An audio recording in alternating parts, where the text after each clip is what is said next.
Hi and hello, this is Yeti speaking. நான் உங்க சுபாஷ். And this is Dravid. நாங்க உங்க cricket nuts. Welcome to our channel.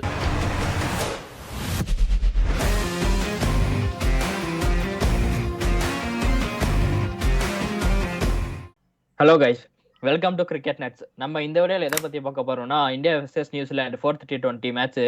New Zealand பார்த்தீங்கன்னா ஈஸியாக வேறு லெவலில் மேட்ச் பர்ஃபார்ம் பண்ணி வின் பண்ணிட்டாங்க. அந்த மேட்ச் பற்றி தான் நம்ம இந்தியா எங்கெல்லாம் மிஸ்டேக் பண்ணாங்க, நியூசிலாந்து எங்கெல்லாம் வேறு லெவலில் பர்ஃபார்ம் பண்ணாங்க அப்படின்றத வீடியோவில் நம்ம பார்க்க போகிறோம். அண்ட் இந்தியா பார்த்தீங்கன்னா டிஃப்ரெண்ட் காம்பினேஷன் ட்ரை பண்ணாங்க, பட் அது அவங்களுக்கு ஒர்க் அவுட் ஆகலை. நம்பர் 3ல ஒரு பேட்ஸ்மேனை கண்டிப்பாக மிஸ் பண்ணாங்க அந்த மேட்ச் பொறுத்த வரைக்கும். இந்தியா இஷான் கிஷானை மிஸ் பண்ணாங்க கண்டிப்பாக அந்த மேட்ச்சில். அண்ட் அதுக்கப்புறம் பார்த்தீங்கன்னா இந்தியாவும் போலிங்கும் பார்த்தீங்கன்னா ஒரு டிஃப்ரெண்ட் போலிங் அட்டாக் போனாங்க. அண்ட் ஹார்திக் பாண்டியாக்கும் போலிங் கொடுக்கல, சிவம் துபேவும் யூஸ் பண்ணலை அந்த மேட்சை பொறுத்த வரைக்கும். அண்டு நியூசிலாண்ட்லேயும் பார்த்தீங்கன்னா டீம் சைஃபர்ட் ஒரு வேற லெவல் ஸ்டார்ட் கொடுத்தாரு. அண்டு நியூசிலாந்து போலர்ஸ் ஆகட்டும், நம்ம நியூசிலாந்து ஃபீல்டிங் பற்றி பேசிட்டே இருந்தோம். அந்த போன லாஸ்ட் மேட்ச் 4th மேட்ச்சில் பார்த்தீங்கன்னா வேற லெவல் ஃபீல்டிங் பர்ஃபார்மன்ஸ் கொடுத்தாங்க நியூசிலாந்து பொறுத்த வரைக்கும்.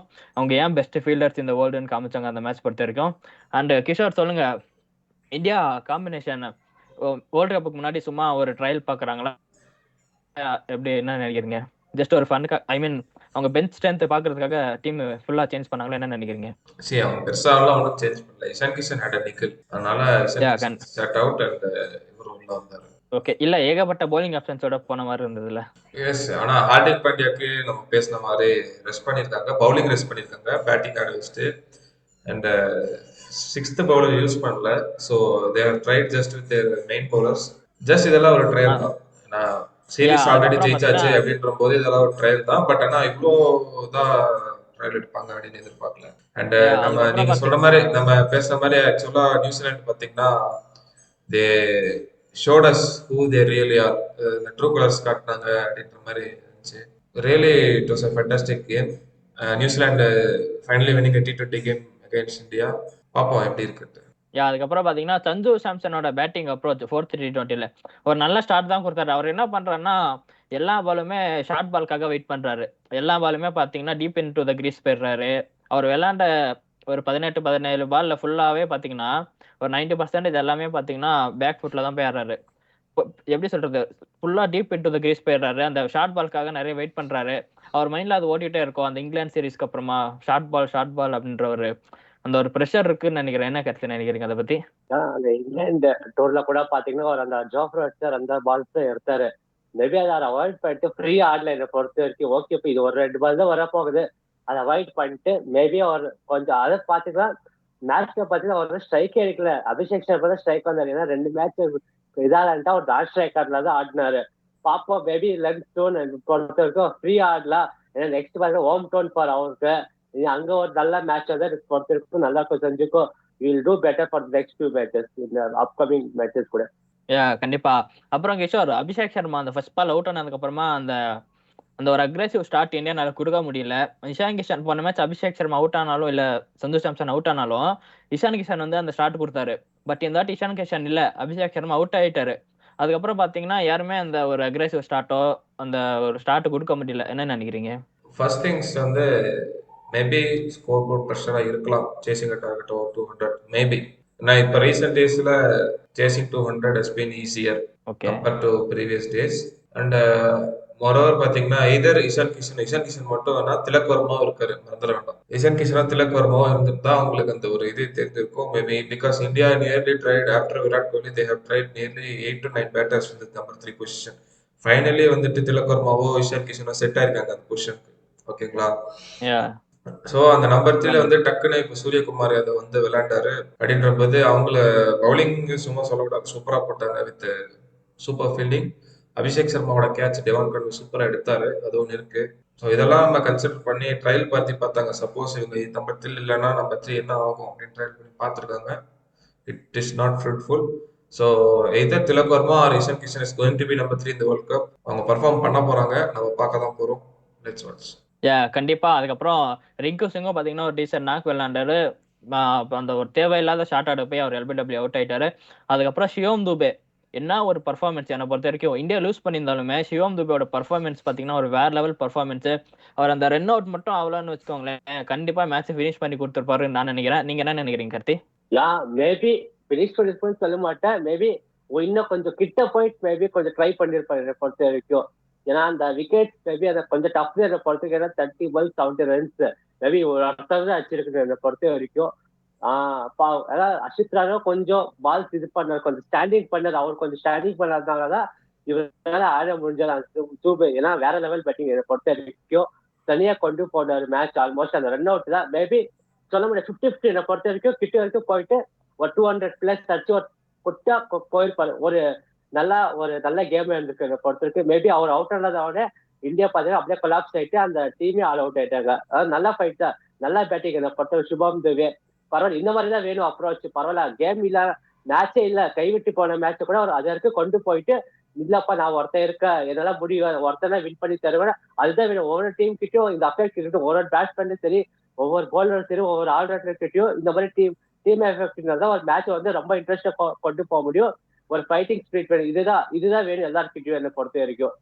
கண்டிப்பா கார்த்தி. அதுக்கப்புறம் சஞ்சு சாம்சனுக்கு பாத்தீங்கன்னா இன்னும் ஒரே ஒரு சான்ஸ் மட்டும் தான் இருக்கு. அதுவும் பாத்தீங்கன்னா அவரோட ஹோம் டவுன்ல நடக்க போகுது மேட்ச் 5th T20 அந்த திருவனந்தபுரம். அண்ட் அந்த மேட்ச்ல சஞ்சு சாம்சன் பெர்ஃபார்ம் பண்ணாதான் பிளேஸ் கிடைக்குமான்ற மாதிரி அந்த ஒரு நிலைமையில தான் இப்ப சஞ்சு சாம்சன் இருக்காரு. இல்லைன்னா இஷான் கிஷன் வந்துருவாரு. அந்த பிச்சில் பொறுத்த வரைக்கும் பாத்தீங்கன்னா கிரீன் பிச்சு, எப்படி சொல்றது, அதுவும் பாத்தீங்கன்னா ஒரு பேட்டிங் பிச்சு தான். அண்ட் இனிஷியலா பாத்தீங்கன்னா மிடில் ஓவர்ஸ்ல கொஞ்சம் ஸ்டார்டிங்ல பாத்தீங்கன்னா நல்ல பேட்டிங் நல்லா வரும். போக போக பாத்தீங்கன்னா கொஞ்சம் ஸ்லோவாக வாய்ப்பு இருக்கு அந்த பிச்சஸ்ல. அந்த டியூ ஃபேக்டர் இருக்கு. யாரை டாஸ் வின் பண்ணாலுமே ஃபர்ஸ்ட் ஐ திங்க் bowling தான் போவாங்கன்னு நினைக்கிறேன். ஏன்னா டியூ ஃபேக்டர் இருக்கு. 70 to 80% டியூ வரதுக்கு நிறைய வாய்ப்பு இருக்கு. அண்ட் சொல்லுங்க கிஷோர், அந்த இடத்துல சஞ்சு சாம்சன் சர்வை பண்ணுவாரா, இல்ல திருப்பியும் ஸ்ட்ரகிள் பண்ண வாய்ப்பு இருக்கா? ஒரு last chance for Sanju Samson. சரி, I don't think it is the last chance. கண்டிப்பா சஞ்சு சாம்சன் மேல ப்ரெஷர் இருக்கு, அது கண்டிப்பா தெரியுது. இந்த மேட்ச்ல அவரு அந்த பால் வந்துட்டு டேர்ன் ஆகிற பாலுக்கு விளையாண்டாரு, பால் நேரா உள்ள வந்துருச்சு. அந்த பால் அவர் அவுட் ஆன பால் அதுலயே தெரிஞ்சிச்சு அவரு நல்ல ப்ரெஷர்ல தான் இருக்காரு அப்படின்ட்டு. ரொம்ப வாட்ச் பண்ணி விளையாண்டாரு அந்த 4th T20 மேட்ச்.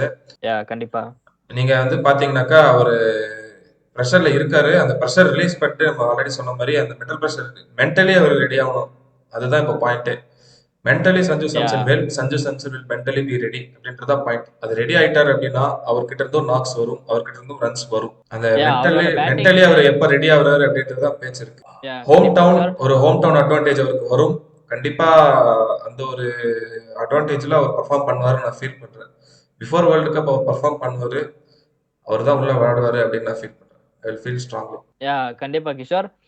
என்ன பொறுத்த வரைக்குமே அந்த 4th T20 அந்த ப்ரெஷர்ல இருக்காருன்னு கிளீனா தெரிஞ்சது. அவரோட பேட்டிங் அப்ரோச்சா இருக்கட்டும், அந்த ஒரு ஃப்ரீ ஃப்ளோ இல்ல, கிரேஸ்ல நிறைய ஸ்டக் ஆயிடுறாரு, அந்த ஒரு இது தெரிஞ்சது. அந்த ஒரு இதுவும் இல்லாம அவர் ஃப்ரீயா வந்து விளையாண்டா நல்லா இருக்கும்னு நினைக்கிறேன். அண்ட் அதுக்கப்புறம் பாத்தீங்கன்னா நியூசிலாந்து ஃபின் ஆலன் வந்துட்டாருன்னு வச்சுக்கோங்களேன். Finn Allen opening with Tim Seifert. And number 3ல பாத்தீங்கன்னா ரச்சின் ரவீந்திரா, நம்பர் 4ல கிளென் பிலிப்ஸ், நம்பர் 5ல சாம்ப்மேன், அண்ட் நம்பர் 6ல பாத்தீங்கன்னா மைக்கேல் பிரேஸ்வெல், நம்பர் 7ல ஜிம்மி நிசம், நம்பர் 8ல பாத்தீங்கன்னா சாண்ட்னர், நம்பர் 9ல பாத்தீங்கன்னா ஜேக்கப் டஃபி, நம்பர் 10ல பாத்தீங்கன்னா மேட் ஹென்ரி, அண்ட் நம்பர் 11ல பாத்தீங்கன்னா இசோதி. இந்த ஒரு 11ல போனாங்கன்னா T20 வேர்ல்ட் கப்புக்கு முன்னாடி அவங்களோட கோர் பிளேயிங் லெவல்ல போய் விளையாடுறதுக்கு நிறைய வாய்ப்பு இருக்கு லாஸ்ட் T20ல பாத்தீங்கன்னா. அண்ட் கருத்தை நீங்க சொல்லுங்க, இந்தியா ஒரு எந்த மாதிரி ஒரு T20 ஐ மீன் எந்த மாதிரி ஒரு டீம்ல போவாங்க, இல்ல ஒரு கோர் டீம்ல போவாங்களா, இல்லனா ரெஸ்ட் கொடுப்பாங்களா? மேபி அந்த சூப்பர் குரூப் ஸ்டேஜஸ் அப்புறம் இந்தியாக்கு பொறுத்த வரைக்கும் அவ்வளவு இது இல்ல. மேபி அதை கொஞ்சம் பெரிய மேபி அந்த மேபி சொல்ல முடியாது. அவங்க வந்து பைட் கோர் டீம்ல போவாங்க என்னை பொறுத்த வரைக்கும். ஏன்னா அந்த மூமெண்ட் மிஸ் பண்ண வேணாம், எல்லாருக்கும் அந்த பிளேயிங் லெவல் இது கிடைக்கணும்னு சொல்லிட்டு பும்ரா ஆல்மோஸ்ட் அந்த 5 மேட்சஸ்ல பாத்தீங்கன்னா ஒரு 3 மேட்சஸ் ஆச்சு ஆடுவாங்க என்னை பொறுத்த வரைக்கும். அந்த குரூப் ஸ்டேஜஸ் மேபி ஒரு மேட்ச் அந்த குவாலிஃபைட்டர் மட்டும் ஒரு மேட்ச் ரெஸ்ட் தருவாங்க என்னை பொறுத்த வரைக்கும்.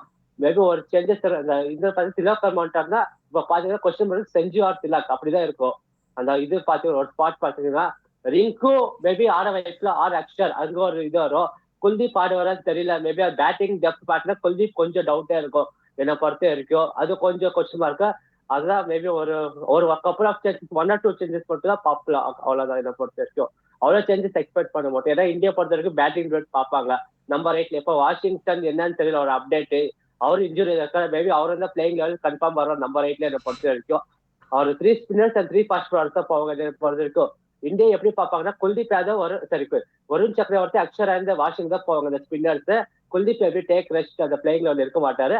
ஃபாஸ்ட் பண்ணி பார்ப்போம் ஹார்திக் பாண்டியா, பும்ரா, ரஷ்தீப் சிங் இப்படிதான் போவாங்க. சிவாப் தேவும் ஒரு 7th ஆப்ஷனா பார்ப்பாங்க என்னை பொறுத்த வரைக்கும். கண்டிப்பா கார்த்தி. அண்ட் இதுல வின்னிங் டோட்டல் பாத்தீங்கன்னா ஒரு 190 to 200 பாத்தீங்கன்னா ஒரு வின்னிங் டோட்டல்னு சொல்லலாம். 220 பிளஸ்லாம் அடிச்சிட்டாங்கன்னா கன்ஃபார்மா ஃபர்ஸ்ட் பேட்டிங் டீம் கண்டிப்பா வின் பண்றதுக்கான நிறையவே வாய்ப்பு இருக்கு. டியூ இருந்தாலுமே பாத்தீங்கன்னா அந்த மிடில் ஓவர்ஸ்ல கொஞ்சம் பிச்சு ஸ்லோவாகும். அந்த டைம்ல பாத்தீங்கன்னா அந்த டைம்ல யாரு ஸ்கோர் பண்றாங்களோ அவங்க தான் மேட்ச் வின் பண்றதுக்கான நிறைய வாய்ப்பு இருக்கு. அண்ட் வருண் சக்கரவர்த்திக்கு பாத்தீங்கன்னா 2 மேட்சா ரெஸ்ட். இந்த மேட்ச் அவர் வரதுக்கான நிறைய வாய்ப்பு இருக்கு. வந்தா நல்லா இருக்கும்னு நினைக்கிறேன். இந்த வேர்ல்டு கப்புக்கு முன்னாடி ஒரு சின்ன வார்ம் அப் மாதிரி இருக்கும் அவருக்குமே. அண்ட் சொல்லுங்க கிஷோர், உங்க ஃபைனல் தாட்ஸ் என்ன? இந்த சீரிஸ் எப்படி முடிப்பாங்க? யார் ஹையா முடிப்பாங்க? நியூசிலாண்டா இல்ல இந்தியாவா?